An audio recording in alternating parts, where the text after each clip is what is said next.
There now seems to be some corroboration in the Nolan Wells case. Evidence is starting to back up the story that the friends told, from the GPS that they just released on the boat, as well as a distress call that came in saying that there were some issues with the boat and they were taking in water and they were sinking, which is what the judge Ashley Cole had posted and said that that's what happened. That's why they left. So remember Judge Ashley Cole, which is the mother to one of the boys that was on the trip. She had taken to her Facebook page and posted that the group left Horn Island around 4:30 and that the boat was taking in water. They were having some issues. And a lot of people, including me, was like, had questions about it. But she did say that. Now, the GPS was just, the GPS data was just released. I'm going to play you guys that video where they give you a timeline from the time that the boat was picked up, how long it took the whole group, including Nolan, to get to Horn Island, what time they left. There was a 15-minute gap because they went to the dock and then they left for about 15 minutes and they came back. So that was, but it's only 15 minutes. We don't know what they did, but yeah, I'm going to play you guys that video. Also, there was a distress call that they did release that came out where you can hear the caller saying that they're having boat trouble. They're taking in water and they're about to sink. Now that distress call came in at 3 p.m., which is around the time that the boys said that they last seen Nolan, right? So I guess, I'm just assuming, they were leaving. Nolan allegedly said he was going to stay. They get on the boat. They notice that their boat is taking in water and it's not moving, so they made a distress call. I'm assuming that time, from the time that they last saw Nolan and were preparing to leave, and the time that the people came to help them with the boat. We're at the west tip of Horn, and our bilge pump stopped working. We're sinking. Can y'all please come? And is everybody on board in good health otherwise? Yeah, everybody's on board. Yes, this case has drawn national attention, racial speculations online, and involvement from figures like Al Sharpton and Ben Crum's. Authorities emphasize focusing on verified evidence over social media rumors. The investigation remains open. No charges or confirmed cause yet. For the absolute letters, I see a lot of people, putting out videos talking about the GPS and what the FBI is currently doing about this whole case. Like I said, I don't like seeing social media rumors when something like this is happening. But some are already drawing conclusion on this case. I've been putting out videos on this topic now for days. I don't know if you've been seeing this. Take a look at this video. Okay, so we have a really important update in the case of Nolan Wells, and that is the boat GPS data from the day that Nolan Wells went missing. Now, before I do a breakdown of the data, I have two really important questions. One is, who is the actual owner of the boat? So who was the person that gave them the boat? And then who had the relationship with the owner of the boat to get the boat? And I'll explain why those are my questions later.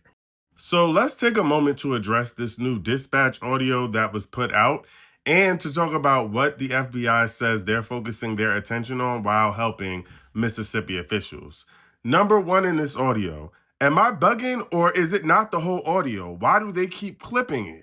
We're at the west tip of Horn, and our bilge pump stopped working. We're sinking. Can y'all please come? And is everybody on board in good health otherwise? Yeah, everybody's on board. You can clearly hear that there was more that somebody was saying at the beginning of the call before they clipped it to start talking to play the second part of the call. But why not just play the entire call through if you got the dispatch audio? The other thing I want to point out is that people keep saying that Ashley Cole, the judge, said in her statement that they left the island when the boat started malfunctioning. That is not what she said. What she said was they left Horn Island at around 4:30 when the boat started malfunctioning. Now, obviously, she's a judge, so she knew to say around, even though you could have easily went into anybody's phone who made the call for help and seen the exact timestamp, because you know that that would be valuable information. But also, why do y'all keep telling us about the call, but not telling us what time the dispatch call came in? All those records should be available. And the last thing is, the FBI said that they're assisting with the investigation, but they're focused on the interstate threats that are coming into individuals who they don't want to reveal the identity of, aka the young men. That is what y'all are focused on in this situation. I keep trying to tell people that this lady is a judge. She knows how to get certain evidence out and the timing of getting certain evidence out. This could have all come out last week when they thought he was just missing. Why are we getting all of this information now, and why are y'all breadcrumbing us? Yes, if you take a look at the whole case, you realize a lot of people are pouring out informations that are not actually accurate. And this is actually a call for concern. When something like this is happening, it is to allow the authorities to actually get into all the details, not the rumors. I understand people have the right to question everything, but at some point, it is extremely dangerous to see what I constantly see on my timeline on social media. If you take a look at these, authorities treat the call as consistent with a mechanical issue and no immediate crime. The investigation view it as supportive of the friend's timeline rather than incriminating. No foreplay found yet, but everything is under review with result heading to a grand jury. This element fuel much of the online speculation because it provides concrete audio timing data that people are certain for mismatches. The full picture depends on pending autopsies, full digital forensic, and more witness statement. The case remains active. Everything is so heavy. Everything is so heavy. Just been going through the motions. You know, I'm a healthcare provider, so I talk about grief a lot. And now to be on the other side of this is, it's a lot. They kept his phone and didn't give it to his parents. And we're still awaiting autopsy results, and this is not currently being investigated as a homicide, but there's a lot of reason, I think, to suspect foul play, because this is, when they say he was left on an island, this isn't like Grand Cayman. This is literally like a sandbar. There's no running water. Nobody would willingly stay back without a cell phone, not knowing if they had a way to get back. You would have known he wasn't there because he wasn't there on the boat back. When you went back. When you went back. And if he's the only black kid, you know he's missing. Yes, if you take a look at the latest updates that I'm seeing on social media, Wiz parents met with the district attorney and are now prepared to provide Nolan's cell phone to investigators. They have also raised concern about possible deleted messages and discrepancies in location data from apps such as Live 360. At this time, authorities have stated they do not suspect foul play. Nolan's funeral is scheduled for Monday.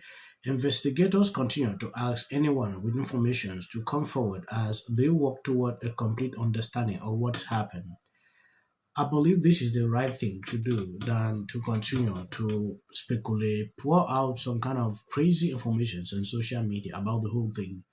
If you take a look at what The View actually said the other day, everything about these people always revolve around race, and to me, that is extremely concerning. Any person saying this is part of the problem that we have. I don't want to make the video long. I just wanted you to see this update. I've been putting out videos now on this topic for almost 4 days, though a lot of people don't actually understand exactly what is happening.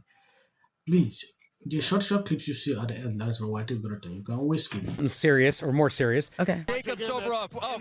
We're live on this man just disgusts me. Of that UFC fight, because to me that does not celebrate America's 250th anniversary. Monday night gave the president and his acolytes an opportunity where the gladiator's god was praised for his 80th birthday.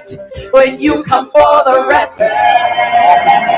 6-1 underdog. How good does this feel? Never do this again. Went under to jurors, but it was shown. Oh, can you hear me?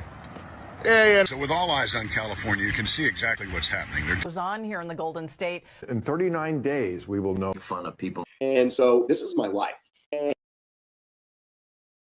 You're talking about qualification. Odysseus, Telemachus, Penelope, Antinous, Odysseus, Athena, Telemachus. This clip of Elliot Page is going to be what tanks the Odyssey movie. It's supposed to be a warrior, right? A warrior, a big, strong warrior. Look how Elliot Page is running.